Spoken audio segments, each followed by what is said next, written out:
Welcome to Vevi Tunes! ஒரு அழகான காடில் ஒரு சின்ன ஆனை வாழ்ந்து கொண்டிருந்தது. அந்த ஆனைக்கு பெயர் அழகு. அவன் மிகவும் சின்னதாக இருந்தாலும் அவன் மனசு மிகவும் பெரியது. காடில் உள்ள எல்லா விலங்குகளுடனும் அவன் நல்ல நண்பன்.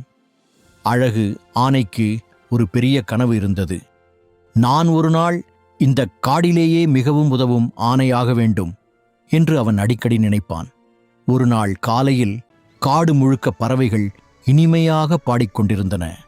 குரங்குகள் மரங்களில் தாவிக் கொண்டிருந்தன. மான்கள் பச்சை புல்லை மேய்ந்து கொண்டிருந்தன. அந்த நேரத்தில் அழகு ஆனை தனது அம்மாவிடம் கேட்டான், அம்மா, நான் பெரிய ஆனை ஆகும்போது எல்லாருக்கும் உதவ வேண்டும். ஆனால் நான் இப்போ சின்னவன். என்னால் ஏதாவது செய்ய முடியுமா? அம்மா ஆனை மெதுவாக சிரித்தாள். அழகு, பெரியதாக இருக்க வேண்டிய அவசியம் இல்லை. நல்ல மனசு இருந்தால் சின்னவனாக இருந்தாலும் பெரிய உதவி செய்யலாம் என்று சொன்னாள். அதை கேட்ட அழகு ஆனை மிகவும் மகிழ்ந்தான்.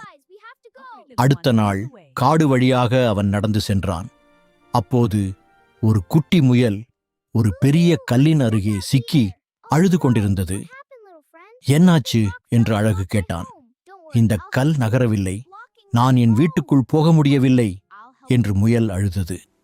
அழகு உடனே தனது சிறிய தும்பிக்கையை பயன்படுத்தி அந்த கல்லை தள்ள முயன்றான். முதல் முறையில் முடியவில்லை, ஆனால் அவன் விடாமல் மீண்டும் முயன்றான். இரண்டாவது முறையில் கல் கொஞ்சம் நகர்ந்தது. மூன்றாவது முறையில் கல் முழுவதும் நகர்ந்தது. முயல் மிகவும் மகிழ்ந்தது.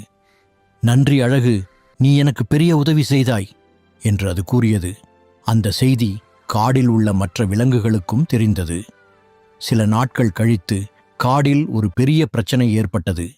குளத்தில் இருந்த தண்ணீர் மிகவும் தூரத்தில் இருந்ததால் சிறிய விலங்குகளுக்கு தண்ணீர் குடிக்க முடியவில்லை. அப்போது எல்லா விலங்குகளும் ஒன்றாக பேசின. யாராவது இந்த தண்ணீரை இங்கே கொண்டு வர முடியுமா என்று அவர்கள் கவலைப்பட்டனர். அழகு ஆனை உடனே ஒரு யோசனை செய்தான். அவன் தனது தும்பிக்கையில் தண்ணீர் எடுத்து வந்து சிறிய குழிகளில் ஊற்ற ஆரம்பித்தான். அதை பார்த்த மற்ற ஆனைகளும் உதவ ஆரம்பித்தன. சில நேரத்தில் அந்த இடத்தில் ஒரு சிறிய தண்ணீர் குளம் உருவானது.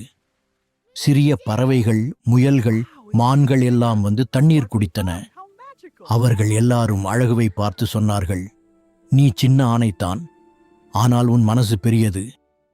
அந்த நாள் முதல் காடில் உள்ள எல்லா விலங்குகளும் அழகுவை மிகவும் மதிக்க ஆரம்பித்தனர்.